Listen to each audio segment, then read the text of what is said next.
Deus, Pai de infinita misericórdia e bondade, Jesus, querido amigo e mestre, agradecidos mais uma vez da oportunidade que estamos tendo na tarde de hoje, que possamos, mestre querido, contarmos com o auxílio do alto, dos trabalhadores da espiritualidade, que a nossa irmã Terezinha, que fará uso da palavra, possa ser bem intuída mais uma vez, e assim o será, e que nós outros possamos aprender ao máximo esses ensinamentos. Obrigado mais uma vez, que assim seja, mestre Jesus, em seu nome e em nome de Deus Todo-Poderoso. Que assim seja. Terezinha. Boa tarde a todos, né?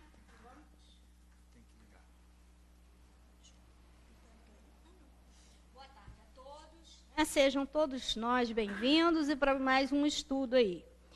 E, como a Bel já adiantou, semana passada, né, a nossa casa completou 98 anos. E o que acontece? Muita gente por aqui passou, muita gente está passando e muita gente passará, com certeza. Esse é o nosso desejo e o desejo da espiritualidade, né? Então, eu pedi, vamos fazer alguma coisa, né, para a gente falar sobre esse aniversário, que eu acho extremamente importante, porque fazer 98 anos não é todo dia que se faz, né?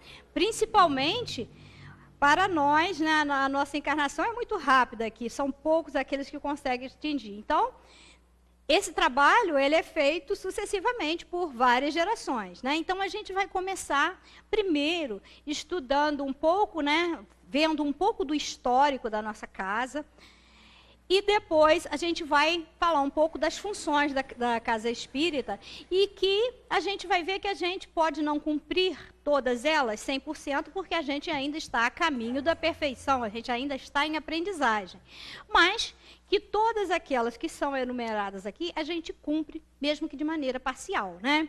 Então, e o importante é o quê? Que cada vez mais tenhamos novos colaboradores para que a gente possa executar, né, com mais facilidade e com melhor qualidade essas nossas atribuições, enquanto a gente abraçou a doutrina, né? Enquanto abraçamos essa doutrina e nos comprometemos com ela. Então, todos que aqui estão são convidados, né? E todos não só são convidados, todos aqui são contribuintes. Porque a gente pensa, porque eu não sei, não faço palestra, então eu não faço diferença. Faz. Todos nós fazemos a diferença, com um pensamento, com uma prece. Alguém que vai lá dentro, que pega um copinho, ajuda a encher os copinhos da água. Alguém que traz uma colaboração para a gente distribuir para outras pessoas, cesta básica, sempre que a gente está pedindo. Tudo isso é forma de ajuda, tudo isso é forma de trabalho, tudo isso é forma de colaboração e de contribuição para o crescimento espiritual, não só nosso, mas da nossa casa, né? Então, a gente vai falar um pouquinho sobre isso e eu vou começar logo com o histórico, né? E quero, assim, agradecer já de início, para não esquecer, a contribuição que todos vocês, que todos nós fazemos diariamente aí com a casa, seja com os pensamentos, com as vibrações, né? E vamos ver. Então, em primeira mão tem que estar o aniversariante, né? Então, é uma foto atual do centro, né? E aí ela vem sozinha, depois a gente vai fazer como é que fala? A gente vai utilizar um recurso de um desbotamento, né? A gente vai desbotar um pouco a foto para ir passando, contando um pouco essa história. Mas aí o aniversariante, em princípio, ele se apresenta como ele está, né? Parabéns ao Centro Espírita Friburguense e a todos que fizeram e fazem parte dessa história, né? Porque o funcionamento do centro não começou com a Ângela, com a Bel, comigo, ou com aqueles outros que aqui passaram assim há pouco tempo. Ela vem de longo e longo tempo, né? São 98 anos de história. Então, vamos continuando. Centro Espírita Friburguense, né, que a gente chama carinhosamente de CEF, 98 anos, completados no último dia 15/6/2018, porque a data da fundação consta de 15/6/1920. E aí vamos então. Centro Espírita Friburguense. Compromisso. Fidelidade à codificação de Allan Kardec. Toda instituição, toda empresa, ela tem uma missão, ela tem uma meta a ser cumprida. E a nossa principal, e que a gente não abre mão nunca, é de ser fiel à codificação da doutrina, ou seja, fiel às 5 obras básicas, né? Então, essa é a nossa missão principal. A gente vai em qualquer empresa, a gente chega lá, tem uma plaquinha, missão da empresa, né? Então, aqui nós não somos empresa, mas somos uma instituição. Centro Espírita Friburguense, uma história que começou assim. É lógico que durante esse histórico que eu vou mostrar, muita coisa vai ficar sem ser colocada aqui. A gente tem esses registros, alguns faltam outros, mas a gente não tem como colocar em uma única palestra todos os feitos, todas as realizações, porque são muitos anos. Então, a gente pegou aqueles mais relevantes, aqueles mais, assim, que a gente tem como comprovar através de documentação e nisso, prestar a nossa homenagem a todos aqueles que por aqui passaram e também a todos aqui ainda estão e contribuindo para o trabalho da nossa casa, né? Dados cronológicos da instituição. Denominação inicial. O início não se chamava Centro Espírita Friburguense, era Grupo Espírita Friburguense e esse nome foi usado até outubro de 1920. A primeira localização, ou seja, a sede, não era aqui. Era lá na sede social da Sociedade Humanitária, no centro aqui em Nova Friburgo mesmo, que hoje funciona uma autoescola, né? A Sociedade Beneficente dos Operários, que fica ali na rua Augusto Cardoso, não é isso? Então, ela era uma sala alugada que funcionava lá. Então, o início dos trabalhos, né, das reuniões, eram todas realizadas lá. E com o tempo que foi adquirido o terreno e construído aqui. A fundação, né, a data da primeira, vamos dizer assim, que consta como fundação da casa, né, 15 de junho de 1920. O idealizador e fundador da instituição, quem idealizou e fundou, né, à frente estava o farmacêutico Samuel Cardoso. E a razão social, que hoje é utilizada, né, Centro Espírita Friburguense, foi utilizada a partir de 20 de outubro de 1922. Então, de 1920 até 19 de outubro de 1922, usava Grupo Espírita Friburguense. A partir de 20 de outubro de 1922, mudou-se, né, essa denominação e que mantém até hoje, é a razão social. A aprovação do primeiro estatuto da casa, foi esse primeiro estatuto que transformou esse nome, né, que modificou de Grupo Espírita para Centro Espírita. Então, 20 de outubro de 1922. O registro em cartório da compra desse terreno aqui para a construção dessa atual sede foi de 30 de dezembro de 1922. E a sede atual, que é essa daqui, né, fica na Avenida Conde Bittencourt, 102, Centro, Nova Friburgo, RJ. A gente sabe que grande parte desses dados as pessoas conhecem, mas outros não, né? Primeira diretoria. Quem foram os integrantes, né? Quem foram os participantes da primeira diretoria? João Perna, Manuel Marques de Oliveira, João Batista Travesso, Augusto Gripe, Elias dos Santos Monteiro, Alfredo Pinto de Faria e Manuel M. de Carvalho. De repente, tem até aqui alguns desses descendentes dessas famílias aí. Né? No domingo tinha alguém que foi integrante, né? Hoje é descendente dessas famílias que integraram a primeira diretoria. E aí a nossa homenagem... então, e aí já ficamos... E aí já fica aqui também a nossa homenagem. Tudo isso são lembranças daqueles registros que a gente tem para homenagear esses que já fizeram. Aí, ó, mais uma, né? E só para homenagear esses que por aqui passaram e fizeram tanto, né? Para que a casa chegasse ao que chegou hoje, ao nosso reconhecimento, ao que temos hoje, né?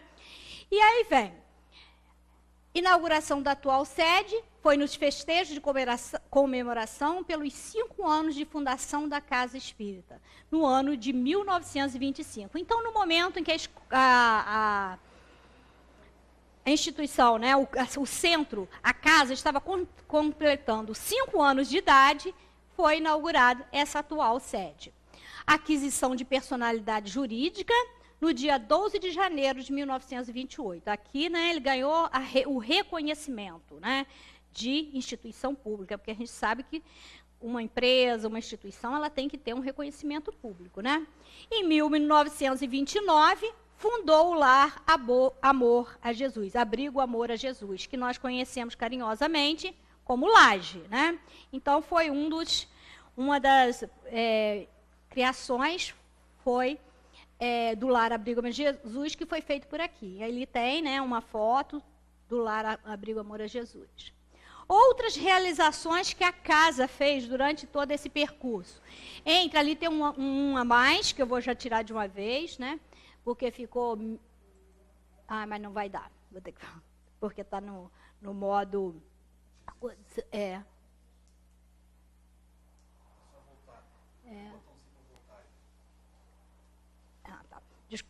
Então, entre 1934 e 1935, criou a maternidade e a Casa das Meninas, que hoje não funciona, mas foi uma criação.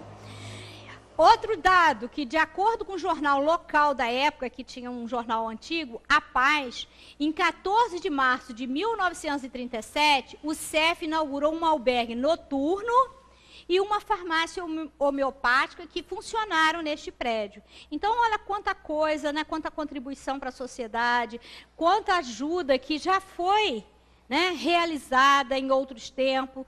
E cada época, as necessidades são diferentes, né? E hoje, de repente, já existem, né, outras instituições que prestam esse tipo de serviço, e aí... logicamente, vai se distribuindo essas funções por outras instituições. Hoje a gente já não faz mais essa parte de farmácia homeopática, mas tem várias pela cidade oferecendo serviços, né? O CEF foi declarado como de utilidade pública. A primeira declaração de utilidade pública foi uma lei de 91, de 28 de agosto de 1935, ou seja, 15 anos após a sua criação. Foi declarado como utilidade pública, tem aqui a legislação, foi publicado no Diário Oficial da União, eu não vou me deter a muitas coisas, mas só para dizer realmente que ele é reconhecido como utilidade pública e foi no governo do Getúlio Vargas, né? E a gente vai observar que para uma instituição, uma empresa ser reconhecida como utilidade pública, ela tem que atender determinadas regras, normas, exigências para tal. E aí a gente não importa. A gente vai ver que tanto a gente passou por governos mais ditadores, mais democráticos, e a nossa casa vem se mantendo reconhecido, com esse reconhecimento. Todos aqueles aqui que eu tive a possibilidade de pesquisar, eu vi que foi no governo de Jânio Quadros foi renovado, no governo do general Garrastazu Azul Médici foi renovado, quer dizer, continua atendendo às condições de exigências públicas, de utilidade pública. E a última que eu consegui chegar foi no do governo Fernando Collor, né? Todos esses governos foram renovando. Significa que há um atendimento, né, a essas legislações. Essa aí foi a última que foi conferida pelo presidente da República, né, no caso, na época, era o Fernando Collor. Bom, nós temos aqui dentro da nossa casa um departamento de divulgação e orientação doutrinária. E aí, eu, quando comecei a fazer palestra em 2010, uma das primeiras coisas que o Zé Manuel fez na época foi dar para a gente, né, não só eu, mas tinha várias pessoas que estavam iniciando nessa ousadia, né, de fazer palestra, que é ousadia, né? E aí ele pegou e, né, junto com a diretoria da época, que eu não sei, porque no documento que eu tenho não consta a época, então eu não sei quem são as pessoas que faziam parte da diretoria, mas isso foi elaborado, um documento em conjunto com a diretoria, e foi aprovado, estabelecendo algumas orientações, vamos dizer assim, para que o orador, ou todo aquele que se preste ou deseje fazer divulgação, utilizando o nome do Centro Espírita Friburguense, ele tem ali umas considerações a serem observadas, né? A gente não pode falar qualquer coisa, né? A gente tem que, principalmente, adotar aquela que é a nossa meta, que é o nosso compromisso, que é a codificação de Allan Kardec. Então, dentro desse documento elaborado, né, a gente tem ali algumas orientações para que a gente, e normas, né, e conselhos também, para que a todo aquele que suba aqui para, né, falar em nome da doutrina ou utilizar, seja em qualquer mídia, qualquer depoimento, qualquer coisa que esteja realmente habilitada a falar em nome do Centro Espírita, ele tem, né, que ter um certo critério em relação a isso, né? Porque nem tudo é espiritismo. Muito que se tem por aí é chamado de espírita, mas nem tudo é espiritismo. Vocês vão ver que a palestra vai sair diferente, que eu vou começar agora falando sobre exatamente isso. E aí eu fiz uma pesquisa assim, bastante vasta, é lógico, em alguns pontos, né? A gente vê que tem algumas coisas que não são legais, mas tem muita coisa legal na internet. E aí, chegando, né, pesquisando várias coisas, eu encontrei as coisas mais diversas em relação ao Centro Espírita aqui. Mas uma das que mais me chamou a atenção foi 2 estudiosos, né, que escreveram artigos em respeito a um dos nossos queridos colaboradores que passaram por aqui, que colaborou de forma assim que todos, praticamente todos aqui, eu acredito que tenham conhecido. E eu achei muito interessante, porque quando a gente fala assim da doutrina espírita, e eu falei isso no domingo e volto a falar, às vezes a Valéria vem falar assim, nossa, a gente não tem conhecimento, não tem dimensão, né, dessa dimensão que o nosso trabalho atinge, porque... E aí, na hora a gente pensa assim, mas não pensa com tamanha profundidade. E quando eu fui para a internet para procurar, porque eu queria falar um pouco dessa história, de tudo que eu pudesse angariar de documentos para fazer essa palestra em relação ao centro, eu fui encontrando as coisas mais diferentes possíveis, né? Então, tinha um artigo lá a respeito de massa corporal, tinha um artigo lá falando a respeito de nutrição, de alimentação saudável, para cuidar bem do corpo. Eu fui de uma certa... Mas por que eu cheguei a isso? Quando eu coloquei assim, porque eu queria fotos, e depois vocês vão ver, Sueli, Centro Espírita Friburguense. Aí, quando eu escrevi isso, para ver se o que eu conseguia captar de material dela, me jogaram, né? Fui direcionada para um blog de nutrição e de aconselhamento de, como é que fala? De manter o corpo, né, a massa corpórea. Eu falei, mas como foi isso? Porque ela fez uma palestra, intervenção dos espíritos no mundo corpóreo. O mundo corpóreo levou, e aí essa blogueira pegou uma palestra da Ângela, uma da Cristina Ferro e uma da Sueli, e postou no blog dela. Ela estava falando de outras coisas, falando de corpo, nem estava falando de espírito. Você olha bem, que interessante. Aí eu falei, olha, está divulgando a doutrina espírita, mesmo de repente, não sei se a pessoa é espírita, mas mesmo que não seja, ela está fazendo divulgação. Por quê? Por exemplo, eu não fui lá, eu li o que estava lá, eu assisti um pouco da palestra da Ângela, só não tive tempo de assistir toda. Da Ângela, um pouco, da de Cristina, um pouco.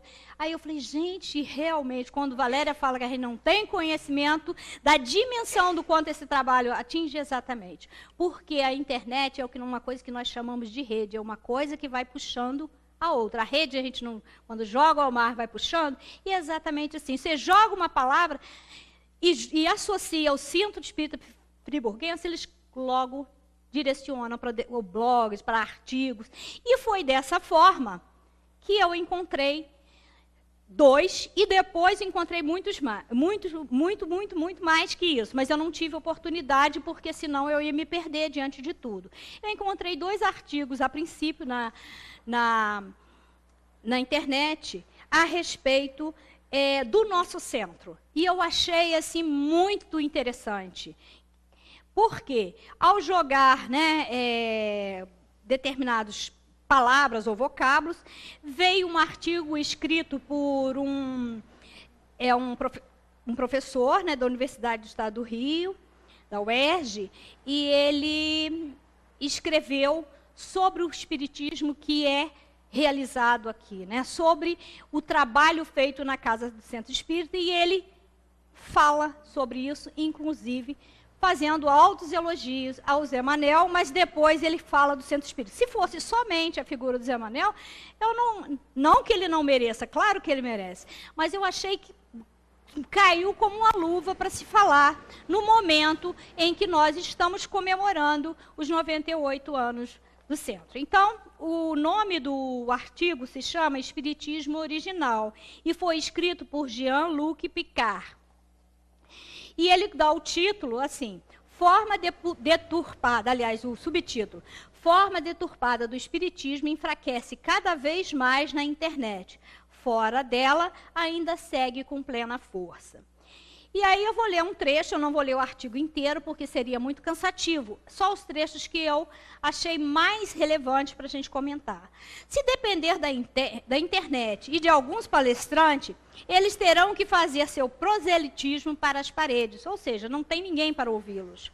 Os principais deturpadores da doutrina espírita e seus similares, ou seja, aqueles que os acompanham, menos famosos, estão comendo a poeira lançada por inúmeros debates que pretendem devolver o caráter científico original à doutrina espírita. A tarefa ainda é árdua, pois mesmo entre os críticos desses dogmas e dos abusos e deturpações cometidos por algumas instituições, aos que desejam poupar um e outro aspecto da deturpação, segundo o caráter de religiosidade, no mesmo sentido que as religiosidades católica e protestante, mas mesmo a conta-gotas, os avanços são perceptíveis. Ou seja, ele aqui fala que mesmo aqueles que percebem essa deturpação da doutrina, né, espírita, como ela é divulgada por determinados palestrantes ou por determinadas instituições, mas eles preferem se fazerem de surdo, não querem confrontar, não querem, ou seja, bater de frente, preferem persistir naquela religiosidade que já vem há longos e longos anos sendo repetida por católicos e protestantes e todas as outras religiões que fazem sempre mais do mesmo, né? O que a gente vê é que essas religiões acabam fazendo sempre a mesma coisa. E aí essas pessoas, né, que fazem parte também desses, como palestrante, dessas instituições espíritas, não querem mudar, porque mudar é uma coisa que causa desconforto, a gente sabe disso, né? Aí ele diz, continuando, claro que os espiritólicos, ou seja, aquele que não é espírito nem católico, né? Nem é espírita nem católico, ele é tudo, um bocadinho de cada coisa, ou nada, né? Melhor dizendo, nome que dou aos defensores e difusores da deturpação espírita ainda são fortes na rede. Sites tentam, inclusive, forjar teses científicas para tentar provar a falsa veracidade de alguns dogmas, o que as obras da codificação kardeciana, de maneira clara e sem qualquer tipo de hesitação ou contradição, afirmam que é impossível. Mas os fóruns sobre o espiritismo intensificam cada vez mais o combate a essas tolices espiritólicas, que tentam provar absurdos na tentativa de transformar o espiritismo, que nasceu ciência, em uma religião dogmática, como as outras já são. Mas, infelizmente, fora da internet, os espiritólicos ainda encontram a sua total força. As mídias televisivas e impressa ainda definem como espiritismo esta forma deturpada. E aí, ele coloca, e que eu não vou ler, mas vou fazer um pequeno comentário, ele coloca as mídias televisivas, quando exibem novelas, e que elas não têm compromisso com a doutrina espírita, exibindo fatos ou acontecimentos dentro do enredo da novela, que nada mais são do que ficção, nada mais são do que inverdades. E isso acaba, ao invés de fazer uma divulgação do que realmente é o espiritismo, acaba transformando numa deturpação. E ele vai falando mais comentários sobre isso, e eu vou parar, porque senão a gente vai ficar muito coisa. Então ele fala disso aí, que não é só a internet, e nem só os palestrantes, e nem as instituições. As próprias mídias também, de uma certa maneira, contribuem para deturpar essa, vamos dizer, divulgação do que eles chamam de doutrina espírita, mas que, na verdade, não condiz com a doutrina que foi codificada por Allan Kardec. Continuando, muitos centros espíritas continuam a fazer palestras difundindo erros doutrinários ou se limitando a fazer explanações prolixas, quer dizer, com linguagem que ninguém consegue entender, sobre o amor ou temas sentimentais. Aí que vem a fala, né? Porque eu não podia só colocar essa fala, vocês iam entender, mas por que está falando sobre isso, né? Em que contexto foi escrito isso? Aí que ele vai se referir ao Centro Espírita Friburguense e aos estudos feitos, né? E a divulgação que foi feita anos anteriores na TV Focus por o Zé Manel. Então ele diz: a única oportunidade conhecida de recuperação doutrinária que fugia do espiritualicismo existia na TV Focus do município de Friburgo, estado do Rio de Janeiro, através do programa Terceira Revelação, apresentado pelo pesquisador espírita José Manuel Barbosa. Com morte de Barbosa, o programa foi extinto e a sua missão acabou confinada ao Centro Espírita Friburguense, que tinha o pesquisador como diretor-presidente e um dos pouquíssimos centros em todo o país a buscar a coerência doutrinária, o que deve ser um privilégio para os habitantes de Friburgo. Então, estamos todos nós parabenizados por essa oportunidade. Não falei que ia ter parabéns para todos nós aí? Por ter essa oportunidade, essa grande chance de conhecer uma casa que divulga a doutrina espírita, sendo fiel à sua codificação, né? Então, todos nós merecemos parabéns. E aí, continuando, né? Vamos lá, que a gente vai falar um pouquinho mais. Ah, não, eu voltei. Patrimônio municipal, que é nosso centro, né? Ele foi tombado como bem de valor histórico, cultural e arquitetônico, que é quando se reconhece um patrimônio municipal, quando um bem se torna dessa maneira, ele pode se tornar por vários motivos, historicamente, culturalmente, arquitetonicamente. O nosso foi de forma mais arquitetônica. Então, por isso, o decreto municipal de número 268, de 26 de dezembro de 2012, tombou a casa do Centro Espírita Friburguense e mais 153 imóveis da cidade. O que quer dizer isso? Que não pode ser mexido na fachada, não pode, a partir desse momento aí, não pode fazer mudanças estruturais, mudanças físicas, sem ter acompanhamento aí da equipe que é responsável, acho que é IPAM, alguma coisa nesse sentido. Né? Aí, por que eu coloquei? Porque existe um patrimônio que nós chamamos de patrimônio imaterial. E para que fosse imaterial, não estaria relacionado assim, ao prédio. Ela estaria reconhecida no sentido de baixar de ser tombado pelos trabalhos realizados. É o que chama de imaterial. O nosso caso aqui, a gente foi, né, recebeu o tombamento material, que é da parte física do prédio, né? E acho bom, importante saber disso, que de repente se olhar ali a porta está caindo, um exemplo, né? Se Deus quiser não vai cair, mas vamos dizer, tem que saber que o que vai ser feito ali tem que ser mantido, não pode ser mudada a estrutura, não pode chegar aqui daqui uns 200 anos, né? Alguém chega aqui e vai dizer assim, não, porque eu vou mudar, vou fazer assim, não tem.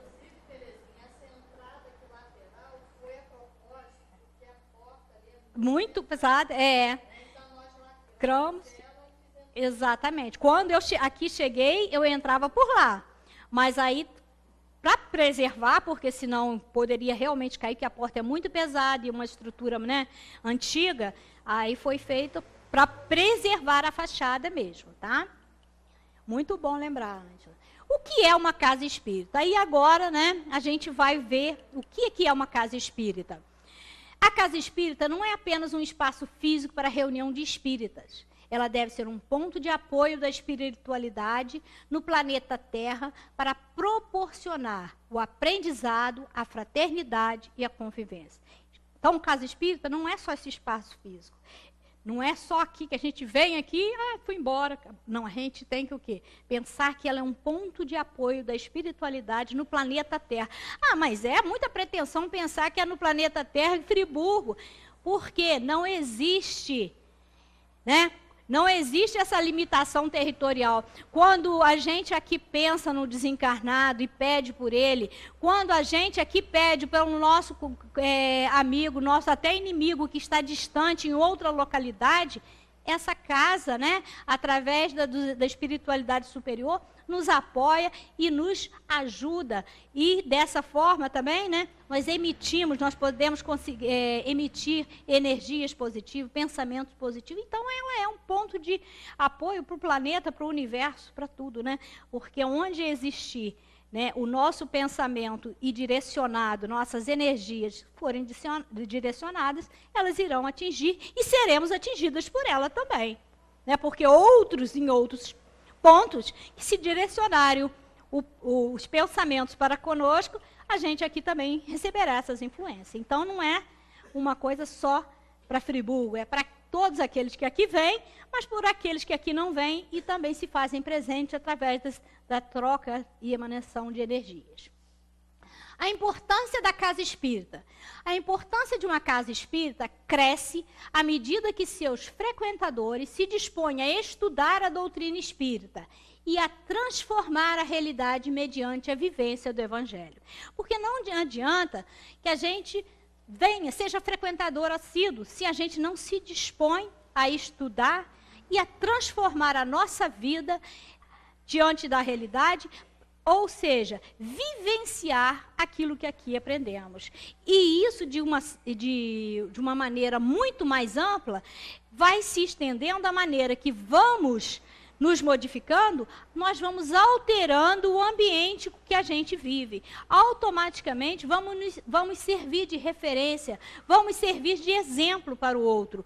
E automaticamente, a nossa transformação não transforma o mundo inteiro, mas consegue, mesmo que de uma forma bem pequenininha, ajudar na transformação do outro. Né? Porque a gente está aqui exatamente para isso, para se modificar e ajudar no crescimento do outro.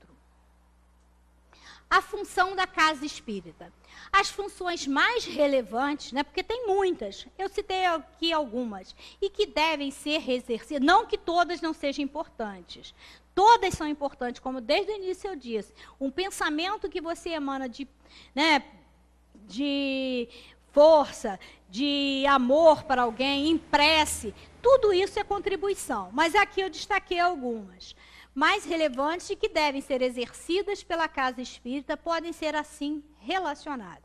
E a gente vai ver que a gente cumpre, mesmo que não 100%, como eu disse, um pouquinho de cada uma delas. Recepção. Que aí a gente fala assim, eu não falo, eu não preciso ir lá no centro, não vou fazer falta, não. É alguém que fica ali na frente, recebendo, dando orientação.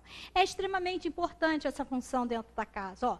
É importante atividade que implica em receber as pessoas que adentram a casa espírita para obter informações. É o primeiro contato com a casa, esclarecer dúvidas, buscar assistência espiritual e material. Porque quem chega aqui, em geral, não chega pelo amor, chega pela dor. Quase sempre, né? Lógico que tem as exceções, mas essas exceções são muito pouquinhas mesmo, por isso são exceções. Normalmente a pessoa chega querendo ser ouvida principalmente, querendo um esclarecimento, querendo tirar uma dúvida, querendo ajuda, seja ela de que ordem for, material, espiritual. Então, essa pessoa que recebe, né, que está ali na recepção, ela tem uma função importantíssima, porque ela é o primeiro contato. Ela é que vai, como vamos dizer assim, é o ligar da tomada, né? É quando você enfia a tomada e depois aí vai vir, por exemplo, a energia que vai surgir o programa. Enfim, conforme a gente faz isso, quando a gente conecta um aparelho elétrico, né? O primeiro contato é a tomada, né? Com o aparelho elétrico. E dali é que vai fluir. Então, seria essa recepção aí. Em seguida, a palestra. Né? Não é que é em seguida, no sentido de ser logo em seguida, entrou, vai para a palestra. Mas é uma outra atividade, outra função, consiste na explanação das obras básicas da doutrina espírita e de temas relevantes que têm a finalidade de orientar, consolar, incentivar, esclarecer e contribuir para a aquisição do autoconhecimento e do progresso espiritual. É uma função importantíssima, porque a palestra tem toda essa finalidade, que é de esclarecer, de contribuir, até de, vamos dizer assim, de abrir, né, os olhos da gente para que a gente possa buscar mais respostas, para a gente fazer mais perguntas. É ali o pontapé inicial, para a gente ter interesse pela doutrina espírita, em estudar, em conhecer, em ampliar nossos conhecimentos. Ela é o abrir de portas, né? A palestra é o abrir de portas para a gente ter essa curiosidade aguçada, para a gente conhecer a doutrina espírita, se autoconhecer e automaticamente, né, conseguir o progresso espiritual. O atendimento particular. Eu sei que muitas das vezes nem percebem, porque é uma forma de trabalho que ela é feita de uma maneira sutil, que não é, por ela ser particular, ela de repente nem é percebida por todos, né? Constitui-se uma atividade na qual o trabalhador, quer dizer, a pessoa da casa que é responsável por isso, ou as pessoas, destacado, né, um ou outro, que não são todas as pessoas que estão habilitadas para isso, vamos dizer, o trabalhador da casa destacado para esta finalidade. Conversa com o assistido, ou seja, com o assistente, com aquela pessoa que aqui vem, individualmente, separadamente, para direcioná-lo ao atendimento adequado às suas necessidades, bem como lhe dar as primeiras informações sobre a doutrina espírita. É um acolhedor no sentido de que ele vai ouvir as angústias, as aflições, as dúvidas, e vai, né, a pessoa tem já um maior preparo para isso, e ela vai conduzir essa pessoa, o que você deve frequentar, você deve estudar, leia isso, vai indicar leituras, vai falar, você vem, você procura tomar passe, vem assim, enfim, o que for aconselhável, o que for melhor, né? Faça preces, faça, como é que fala? Procure alguma coisa, se você não tem pouco tempo, como é que fala? Ocupado, procure ajudar instituições de caridade, ocupe seu tempo fazendo coisas úteis, porque muita gente às vezes cai naquela depressão, dessa situação assim, e às vezes ajudando o outro, é uma forma de também se melhorar, né? Principalmente. Então, cada caso é um caso, e as pessoas que fazem esse atendimento particular têm, né, um preparo maior para indicar o que é melhor para ser feito por essa pessoa que está sendo atendida, né? Reunião mediúnica tem a finalidade do estudo, da educação mediúnica e dar assistência espiritual a encarnados e desencarnados que vão à casa em busca de auxílio. Tal atividade é realizada por médios, doutrinadores e por trabalhadores desencarnados, que promove um intercâmbio entre o nosso plano físico e o plano extrafísico. Então, a reunião mediúnica é um trabalho em conjunto com, né, médios e doutrinadores que estão encarnados, com os espíritos desencarnados, que têm condições, que estão em condições de nos auxiliar nessa tarefa magnífica e esplêndida, que é ajudar tanto a encarnados quanto a desencarnados. Todos aqueles que estão em sofrimento, estão ainda sem conseguir perceber que desencarnaram, que estão em sofrimento, enfim, todos eles desencarnados que aqui procuram, né, eles que vêm, que são trazidos, são recebidos e são ajudados na medida do possível, e também os encarnados. É lógico que toda essa ajuda depende do merecimento de quem vem em busca. Não adianta eu querer, ou a Bel, ou qualquer que seja, beneficiar se a pessoa ainda não está no tempo maduro o suficiente para receber, né? Então, mas esse é o trabalho, a função da reunião mediúnica. Assistência espiritual. Assistência espiritual é um conjunto de atividades tais como conversas esclarecedoras, passes, palestras e reunião mediúnica que tem por finalidade restabelecer o equilíbrio físico e emocional do assistido. Então, aqui inclui o espaço, a água fluidificada e a assistência espiritual, no sentido de dar continuidade. A primeira conversa inicial é um encaminhamento. Você vai para a paz, você procura frequentar agora as reuniões doutrinárias, você procura estudar, vir às terça-feiras fazer estudo aqui com Valéria, porque você tem que entender isso, a Valéria e o Osto, que são responsáveis. Enfim, eles vão indicar cada caso, né? Eu não sei o que vai ser indicado, porque esse trabalho aí é feito mais pela nossa amiga Ângela, pela nossa, né, Valsali, eles que são mais, assim, vamos dizer, conceituados para resolver essas tarefas, né, Abel? Então, não sei, eles que vão dizer aí o que é necessário. Então, é uma continuidade daquela primeira conversa que se tem. Então, eles sempre estão ali ajudando, vendo, orientando, né? E graças a Deus que a gente tem elas, né? Que pode... Passes.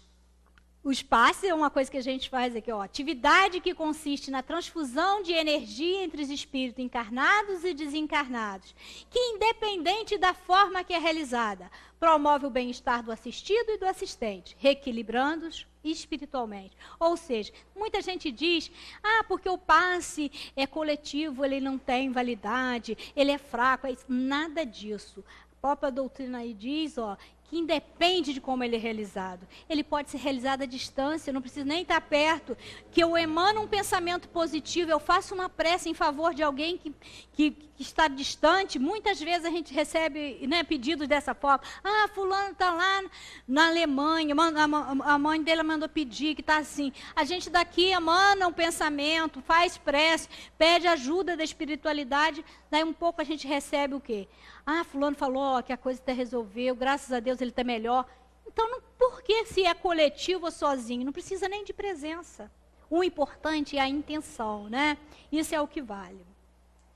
O livro de prece, que a gente por um tempo suspendeu, agora a gente voltou a fazer, porque há pessoas que acham que isso é importante, que é necessário. Então, se é necessário para alguns, por que não considerá-lo, né? Então, é uma atividade que consiste no registro de pedidos de oração, que é atendida pelos trabalhadores que farão preces e vibrações e radiações em intercessão dos necessitados. Isso aí a gente faz durante as reuniões mediúnicas, ou a gente leva também os nomes para casa, faz prece, independente da situação. Isso aí é uma tarefa, né? E que a gente sempre pede para aquele que vem pedir e registrar o nome ali no caderno de prece, para que no momento da reunião mediúnica a pessoa também se conecte, porque é necessário estabelecer esse vínculo de quem pediu, quem está ajudando, né, para poder chegar ao ajudado. É necessário essa conexão desses 3 pontos.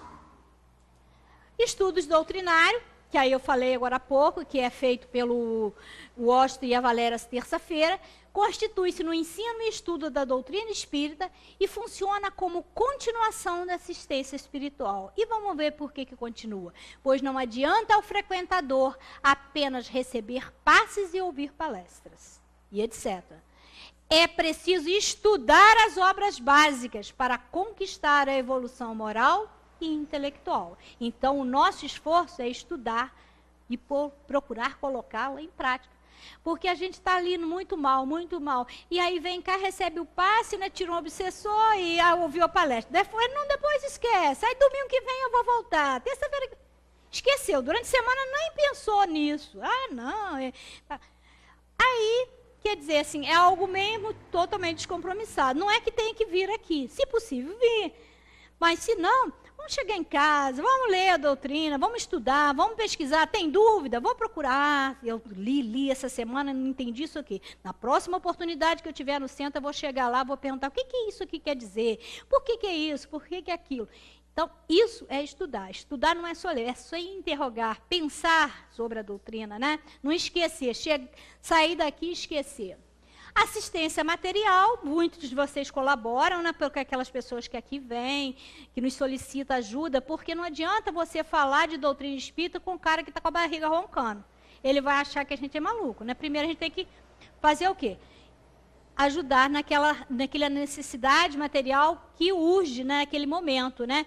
Principalmente, às vezes, o cara está sem remédio, é uma fralda, enfim, quantas coisas vocês aí nos ajudam, em cesta básica, em todo esse trabalho que é feito, que ainda de uma maneira bem simples, né? Bem pequena, mas que já é um início, né? Atividade de assistência social, que promove a distribuição de cesta básica, apoia crianças órfãs, idosos, amparados, enfermos, necessitados, enfim, a todos aqueles que necessitam de ajuda e que a gente possa ajudar. Mesmo que não seja aqui. Se a gente, lá na rua, encontra alguém que precisa, não precisa esperar a casa para poder fazer. Se eu posso fazer sem aqui estar, bem, se eu não posso, eu trago o pedido aqui. Olha, gente, tem esse caso aqui, eu sozinha não consigo, vocês podem me ajudar, o que pode fazer, né? Apoio espiritual, psicológico, psiquiátrico, material jurídico. E eu aqui, de repente, senti a intuição para falar de uma coisa que não estava no programa, mas veio na cabeça e eu achei legal falar. Tem uma estudante de Nova Friburgo, de família muito pobre, que passou, ganhou uma bolsa, eu acho que não sei se é Suíça ou Suécia, e ela está fazendo caldo verde mais de 6 meses para conseguir dinheiro para poder se manter lá. E assim, a família está lutando, mas ainda faltam 11 mil e poucos reais. Aí, olha, é um apoio material de alguém que está sonhando com uma coisa que, de repente, vai ser uma cientista que pode desenvolver projetos maravilhosos, que pode trazer curas. Então, por que não ajudar? Por que não investir nisso? Quem pode? Seja comprando um caldo verde, que seja alguma coisa. Então, eu senti vontade de falar, me lembrei, é porque eu acho que tinha que ser. Divulgação da doutrina. Atividade de difusão dos princípios da doutrina espírita por meio de programas de rádio, TV, sites, jornais, revista, música, campanha, debate, simpósio, conferência, enfim, tudo que pode a gente não utiliza desses todos, mas são todas formas de divulgação. Quem sabe, de repente, surge alguém aqui com uma inspiração magnífica, compõe uma música que vai falar da doutrina espírita de frente para trás, para frente, e por que não aproveitar? Né? A gente não sabe, hoje a gente não tem de repente, mas amanhã pinta alguém aqui com inspiração, que a gente vê muito professor ensinando física, matemática através de música, por que não ensinar espiritismo através de música? Claro que tem que ser com responsabilidade, codificar a doutrina espírita, né? De uma maneira, vamos dizer assim, fiel. Aí algumas atividades dessa divulgação, né? Tem aqui o programa, que a gente fala sempre, que é feito na Centro Espírita no Ar, que é exibido às segundas, domingos e segundas, né, Bel? Domingo de manhã, eu não me recordo a coisa. E na segunda, pela Rádio Comunidade. Então, a gente está divulgando aí, é um dos meios. Já divulgamos, hoje não divulgamos mais, porque, né, conforme o nosso amigo ali falou, houve encerramento a partir da morte de Zé Manuel. A terceira revelação na TV Zoom. Ah, mas não tem? São 131 programas, Isabel. São muito mais? Eu não sei o número exato, que agora me veio isso. Mas todos eles estão na internet. Então, ele não está prosseguindo, mas todos os que foram feitos, eles estão na internet. Basta baixar lá no YouTube, que todos nós teremos acesso. Então, é uma coisa que nós podemos dizer que ele ainda existe. Ele só não houve continuidade, né? No primeiro foi na Zoom, e depois tivemos na Focus, né? A nossa amiga Valéria, que também tem aí, vai continuando. As mídias digital, aqui eu coloquei um artigo que foi escrito pelo Zé Manuel, e que também permanece, que ela foi impressa, mas o jornal A Voz da Serra é online. Se quiser, a gente vai lá ver que ele não só esse, eu peguei esse, ele tem vários artigos que ele escreveu. Nesse daqui ele diz, porque é uma mensagem interessante que a gente deve bastante observar. Conheçam o verdadeiro para não serem iludidos pelo falso. Em matéria de espiritismo, só estudando, pesquisando e analisando o Livro dos Espíritos, o Livro dos Médiuns, o Evangelho segundo o Espiritismo, o Céu e o Inferno e a Gênese, todos organizados por Allan Kardec. O resto pode ser falso, cai quem quer. Então, nós, para conhecermos verdadeiramente o Espiritismo, temos que estudar as 5 obras básicas. O que está aqui, fora disso aí, pode ser Espiritismo? Pode, mas nós não garantimos 100% de certeza. Né?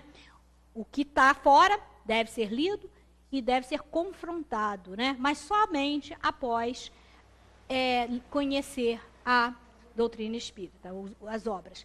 Palestra no YouTube, que aí está o endereço, CEF Terna TV, e aqui nós temos nosso amigo Osto, né, que é um palestrante da casa, e ele falou, aí, ó, Encarnação dos Espíritos, em 2017.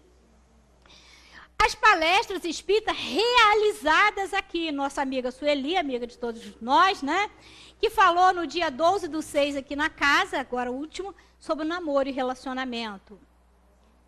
Palestras feitas, gravadas em DVDs e distribuídas. Foi feita aqui, eu peguei uma foto, né, da Cristina Ferro. Ela fez essa palestra agora no dia 20/5, muitos dos chamados e poucos escolhidos. E o que acontece? Essas palestras são gravadas e em DVDs, e quem quiser pode pedir, presentear. Ali na frente agora tem uma porção sendo, né, doada para que as pessoas divulguem. Às vezes eu não quero para mim, mas eu tenho um amigo, uma pessoa que a gente quer presentear, e por que não? Tem também gravadas em CDs e distribuída aqui nossa amiga Ângela e a Valéria. Não consegui uma foto melhor, já pedi desculpas, né? Porque eu perdi minhas fotos praticamente todas de celular, então eu fui para a internet buscar. E aí a gente fala, acabou aí? Não. O material produzido pelos trabalhadores da casa e reproduzido pelas mídias digitais, tais como blogs, artigos, estudos, etc. Como esses que eu trouxe. Pessoas que fazem estudos e dão continuidade, eles reproduzem os trabalhos que aqui são feitos. Significa que é um trabalho de seriedade, né? Porque eu acho que ninguém vai pegar uma coisa que é inútil para dar continuidade. Divulgação feita pelos frequentadores da nossa casa. Aí somos todos nós, né? E aqui vem, porque no bate-papo, no trabalho, na casa, enfim, na rua, todo mundo que a gente conhece, que fala sobre essa maravilha que é a doutrina, a gente é um divulgador. Importantíssimo trabalho realizado como multiplicadores dos ensinamentos da doutrina espírita, por todos aqueles que por aqui já passaram, pelos que aqui estão e, com certeza, pelos que aqui virão, ainda virão. Os agradecimentos, né, a todos encarnados, que quando a gente faz um aniversário na casa da gente, no final a gente agradece os convidados, né? Então é isso aí, ó, todos encarnados e desencarnados que por aqui passaram. Passam, né, passaram e passam, e deixaram e deixam sua contribuição para que o Centro Espírita Friburguense se tornasse referência de seriedade do estudo e divulgação da doutrina espírita. E aí, para a gente terminar, a gente está aqui hoje com essa missão de homenagear o nosso querido. Ao longo desses 10 anos que eu pude estar ao lado dele aqui fazendo esse programa, com todo o compromisso, com toda a seriedade, que é o de codificar, né, de divulgar a doutrina espírita. Nós, desde o primeiro programa, estamos juntos aí nessa tarefa, levando até você todas essas informações maravilhosas da doutrina espírita. Estamos aí nesses 10 anos de programa, falando dessa maravilha que esclarece, que consola. E hoje, então, estamos aqui para fazer a nossa última homenagem. Vamos encerrar aqui o programa Terceira Revelação. Futuramente vamos aí pensar em alguma outra forma de divulgar, mas vamos continuar aí. Os programas vão continuar no YouTube, para quem quiser ter acesso aí, todo esse arquivo vai estar lá para ser realmente divulgado, para ser colocado lá na internet, nos sites que as pessoas têm colocado. Então, fica aqui nessa manhã, né, para todos que vão nos assistir, essa nossa homenagem a esse querido irmão que agora está lá no plano espiritual, tendo as suas atividades, e vamos continuar aqui nesse programa de hoje, fazendo a homenagem, agradecendo a todos vocês. É um momento difícil, mas é um momento também de alegria. O nosso irmão retornou à pátria espiritual, ele que tanto aqui falou, exortou, nos ensinou como nós devemos agir. No último programa, então, falou a respeito disso, na passagem daquele meteoro aqui pela Terra, falou que a gente não ficasse realmente desesperado, que a gente tivesse essa certeza da vida futura, que nós vamos nos reencontrar no plano espiritual. Então, ele já nos precedeu aí nessa ida para o plano espiritual. E hoje eu tenho aqui ao meu lado uma pessoa que foi realmente importante para esse programa, porque foi quem teve a ideia e nos convidou aí a começar esse trabalho há quase 10 anos, que é o nosso querido Abel Martins. Bom dia, Abel. Querida Valéria, queridos telespectadores, como dizia sempre o nosso querido José Manuel, que deixa para a gente esse legado maravilhoso, nós que participamos ao longo dos últimos 10 anos e com vocês aí do outro lado da tela, estamos aqui para prestar essa homenagem. José Manuel Ferreira Barbosa, pai, avô, esposo, amigo, conselheiro, advogado, contabilista, conferencista, um grande divulgador da doutrina dos espíritos, apaixonado, muitas vezes enfático, mas sempre correto e fiel à doutrina dos espíritos. José Manuel deixa para nós ensinamentos maravilhosos, um legado maravilhoso, que sem dúvida vai continuar conosco, e como a Valéria bem disse, vai ficar aí no YouTube, nos DVDs, e servirá de apoio e de incentivo para que todos nós continuemos procurando o caminho da verdade. Alguns dias atrás, né, Valéria, nós fomos surpreendidos na última reunião da diretoria, na nossa casa, o Centro Espírita Friburguense, mais precisamente, me parece, no dia 21, quinta-feira. José Manuel chegou com um papel impresso, fez a impressão no computador dele, e ali ele trouxe para a gente 7 frases. E nessas 7 frases estava escrito o seguinte: olha, eu quero que vocês, quando eu desencarnar, vocês coloquem num banner, num galhardete, num cartaz, essas frases aqui junto à minha urna, ao meu caixão, durante o meu velório. E nós ficamos sem saber o que falar, surpresos. Eu lembro, inclusive, que alguns colegas falaram: para com isso, Zé. Que isso, cara? Como é que você pode... Né? Não, ele disse: não, é isso aí, eu quero isso aqui, assim, assim, assim, assim. Inclusive, colocou já a data de nascimento e deixou já os espaços para a data de desencarne. E nós levamos aquilo ali na brincadeira. Praticamente nessa época, coisa de um mês atrás, né, Valéria? Nós não tínhamos ainda, ele não tinha praticamente nenhum sintoma do problema cardíaco, nada. Deu no que deu, né? Nós vamos mostrar para vocês agora esse banner, né, essas frases que diz exatamente o seguinte: devolvo à terra agradecido o corpo que utilizei em mais uma encarnação na busca da perfeição. José Manuel. E para vocês que ficam, primeiro, conheçam-se cada vez mais. Segundo, esclareçam-se sem preconceitos. Terceiro, sejam honestos perante suas consciências e seus objetivos.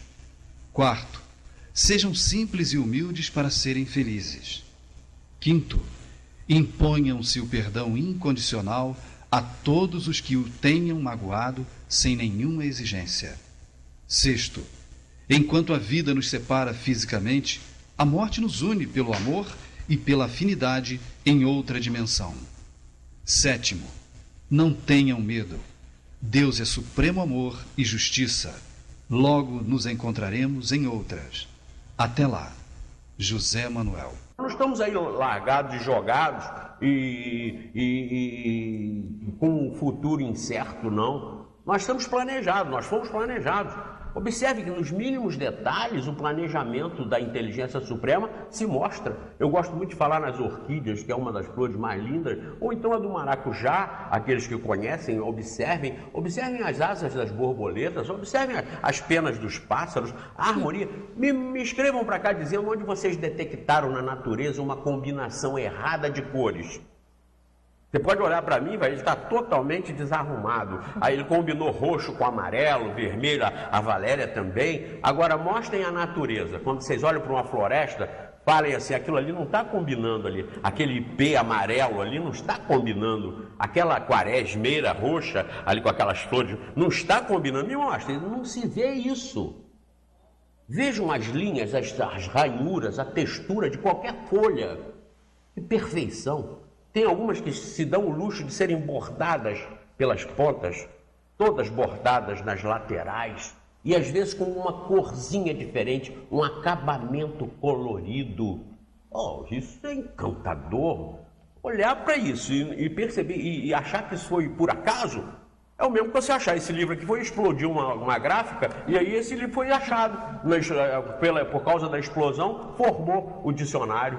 Não existe. Há um planejamento, tudo é planejado.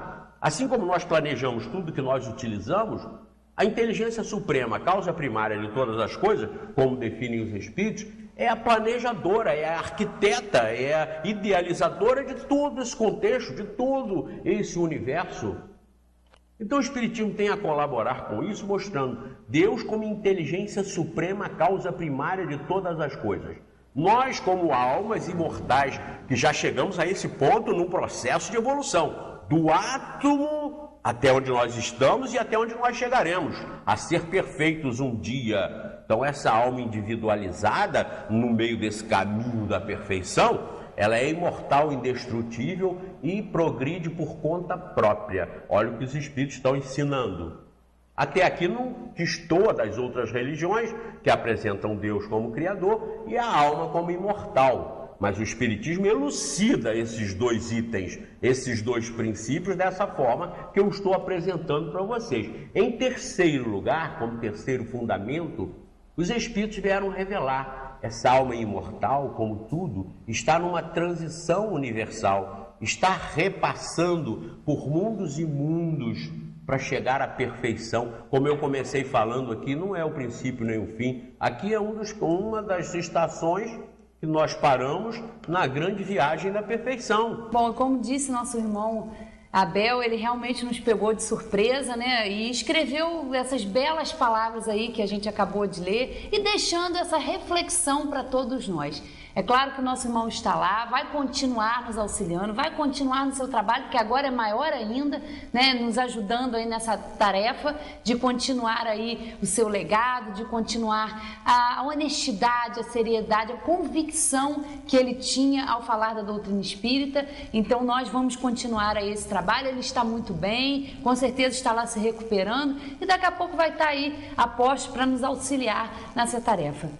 E eu gostaria também de agradecer imensamente a todos que colaboraram conosco nesses últimos 10 anos, aos nossos patrocinadores, porque nos proporcionaram estar aqui para falar sobre a doutrina espírita, agradecer imensamente pela confiança no nosso trabalho, pela confiança depositada aqui em mim, no José Manuel, para levar à frente esse programa ao longo de tanto tempo, agradecer aos colaboradores, todos que ajudavam aqui no estúdio, que ajudavam com informações, catalogando aí os títulos, sempre aí, nós aqui, eu e José Manuel, estávamos à frente da bancada, mas por trás tínhamos toda uma equipe que sempre nos auxiliou, agradecer ao pessoal da TV Zoom, onde nós ficamos já 4 anos e meio fazendo esse programa, no seu comecinho aí, e agradecer aqui a Focus pelo carinho que sempre nos receberam, pela audiência, e um agradecimento especial a você, querido amigo, querido telespectador de Terceira Revelação, que sempre estava nos acompanhando na manhã de sábado, quando a gente estava aqui ao vivo, nos acompanhando aí nas reprises, que eram assim várias vezes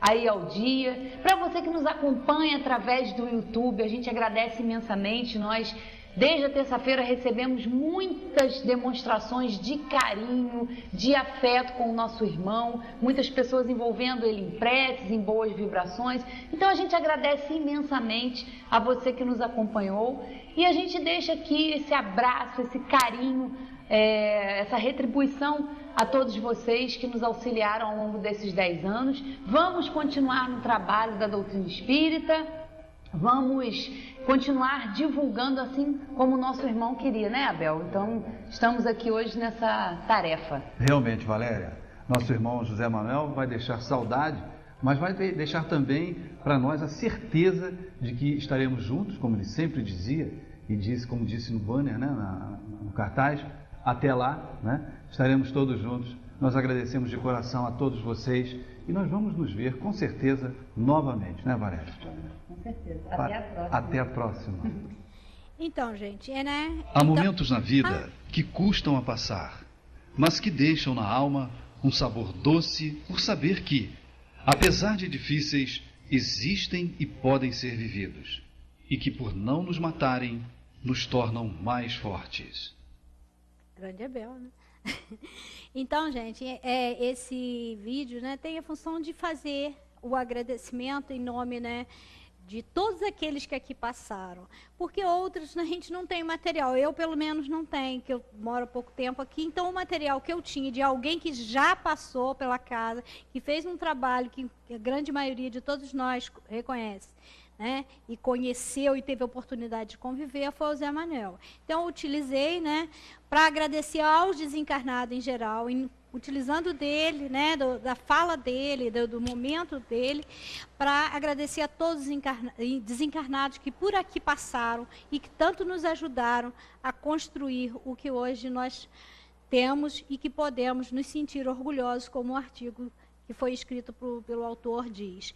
E, em nome do Centro Espírita Friburguense, agradecemos a todos os encarnados que aqui estão e que colaboram, né? Que aqueles também que não estão aqui hoje, mas que são frequentadores, que são admiradores da casa e que continuam nos ajudar nessa jornada que é difícil, mas bastante, vamos dizer assim, gratificante. Obrigada, Bel. Gratificante e, assim, é altamente, vamos dizer, confortante para a gente saber que a gente faz parte de uma casa que faz um estudo, um trabalho de espiritualidade com seriedade. Logicamente, sempre com muitas imperfeições, mas não pela espiritualidade, pela nossa, né? Que ainda não conseguimos, mas um dia chegaremos lá, fazer de forma perfeita. Mas nosso agradecimento a todos e parabéns para todos nós, né? Muito obrigada. Desculpe ter pego um pouquinho mais do tempo de vocês, tá?